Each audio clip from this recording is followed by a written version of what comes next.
सभी भाइयों को हमारा प्यार भरा नमस्कार।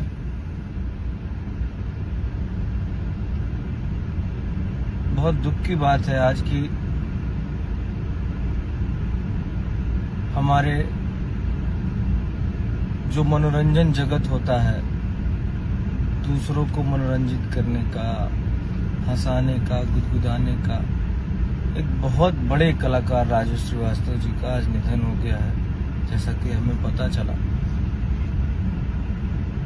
तो हम सभी भोजपुरी भाषियों की तरफ से ये कामना है कि ईश्वर उन्हें अपने श्री चरणों में स्थान दे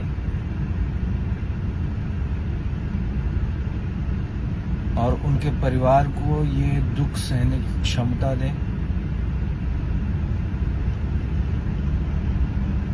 लेकिन जाना तो देखिए सबको है, लेकिन असमय अगर कोई जाता है तो दुख होता है।